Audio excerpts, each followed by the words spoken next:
like falling deeper. Colder nights 난 너무 싫어. 기다리기에는. Hi everyone, thanks for joining me today. My name is Jessica. I'm so excited to share this today with you. I recently moved to Chicago not that long ago, January actually, and our family came over to visit us, and we haven't done any touristy stuff since we got here because we've been really busy. And so it was exciting to go visit those monumental places, but at the same time I learned so much. And so today I'm going to be sharing how I stay grounded when I'm out and about and when I have family over. It can be overwhelming, but I'm really proud of myself for staying grounded and using my self-care practices during the time.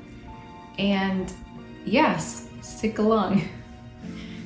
So first thing, I recently moved to Chicago in January, so not that long ago. So we've been kind of stuck inside because it's been winter the whole time, and it's been amazing because I've never lived in a winter wonderland. But towards the end, I was like, okay, come on, let's go. So our family came over like last week, and it was exciting because this was time where we can go visit downtown. And I was a bit apprehensive or nervous because it's new. It's kind of like the afterlife of pandemic or still pandemic. So I haven't really gone out as much. And also I've been really integrating and practicing my self-care practices. So this is a moment of, okay, how can I use these to help me? Will I be okay? And so these are the results. So I made sure every day I still meditated. I know when you have a large group of people or family, you're like, we gotta go, we gotta do something. So I woke up early and was, okay, I'm going to meditate. So the first thing I did always was meditate. So I didn't take too long, like 5 to 10 minutes, but that really helped calm my nerves and just the beginning of me staying grounded. So I did that. The next thing I did is I always do this. I take my dog out for a walk in the morning. Not only does it help him because he's walking, but it helps me because it connects me instantly to Mother Earth, and it's meditative as well. It's a meditation walk. And so I made sure I meditated, I walked, and another thing that I did, which is really showing my growth in my healing journey, is that I took care of myself first. I made sure my needs were met first. So meditating, walking, brushing my teeth, doing my skincare, drinking water. Typically, or in the past, especially to try to make other people feel comfortable, I would kind of sacrifice kind of my needs to make sure everyone was okay. But I told myself not to do that this time. And I'm really proud of myself because I made sure I was okay first, because I can't help anybody else if I'm not okay first. And so something that I always do is give gratitude. So first thing in the morning, I gave gratitude to God, to the divine, to my ancestors, to the Mother Earth, to the universe.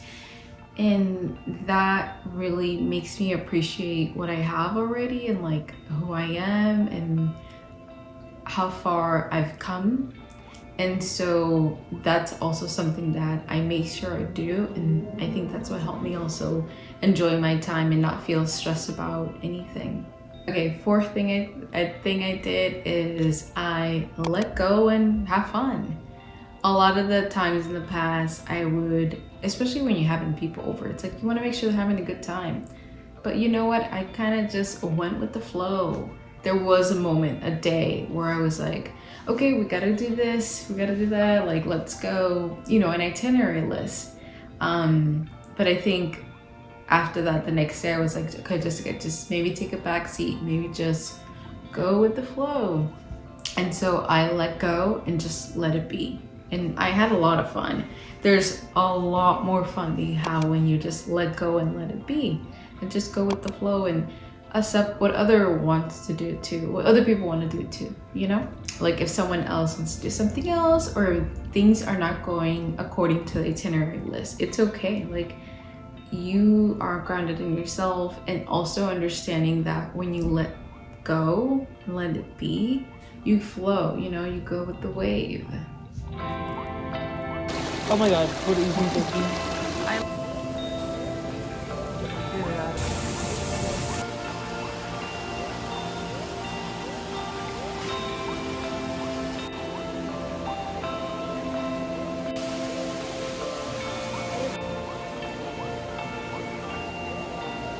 Fifth thing I did was I took the time to feel my feelings. It did happen to be Mother's Day weekend, and I know it's such a joyous and loving holiday, but it also can be hard for other people, you know, and it was a little hard for me since I am not really communicating with my mom right now, and that is okay. But I took the time, despite having people and also needing to go and do things, to feel my feelings and for ask for help too. My partner was there to give me cuddles and love me, give me love, and it just took 5 minutes. Like I allowed my feelings to happen, and it just took 5 minutes. It didn't take the whole day. I still enjoyed the rest of my day, but honoring and giving space to my feelings for that amount of time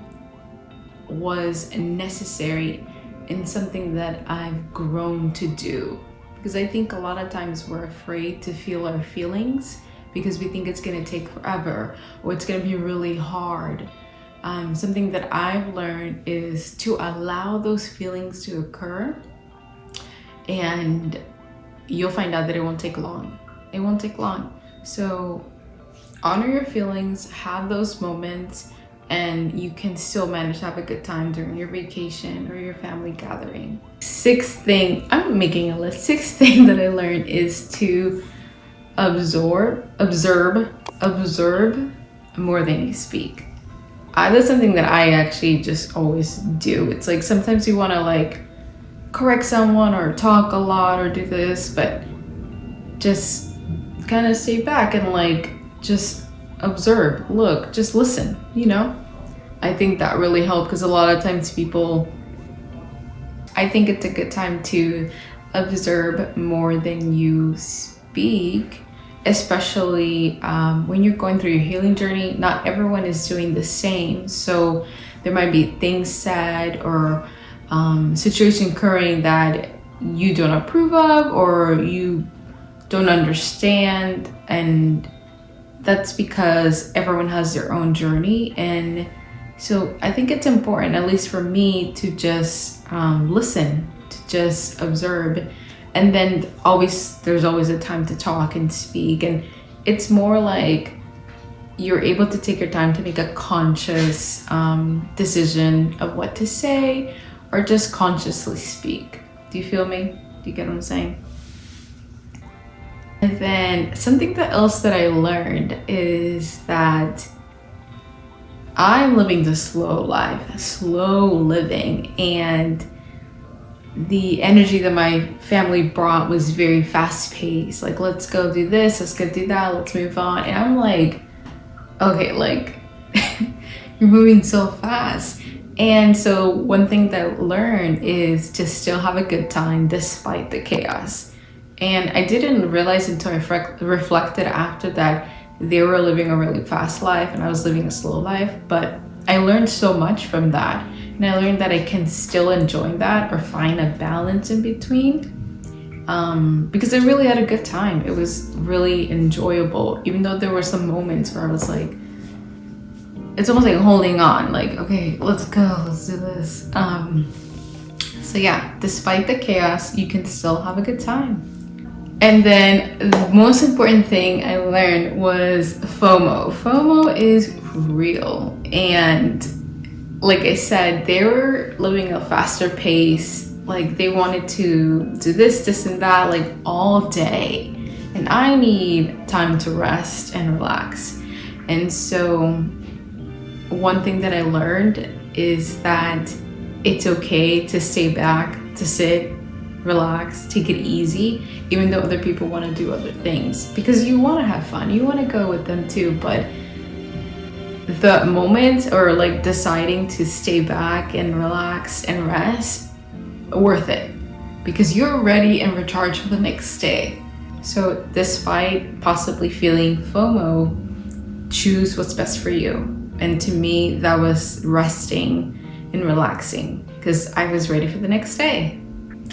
Well, thank you so much for joining me and hearing my chat. Let me know if you relate to this, if you have recently been going out with your family or friends, and how's that going for you? Like, have your self-practices been helpful to you, or are you considering doing self-love practices to help you with anxiety about going out? Thank you so much for joining me. This was a lot of fun. I hope to see you again. Bye.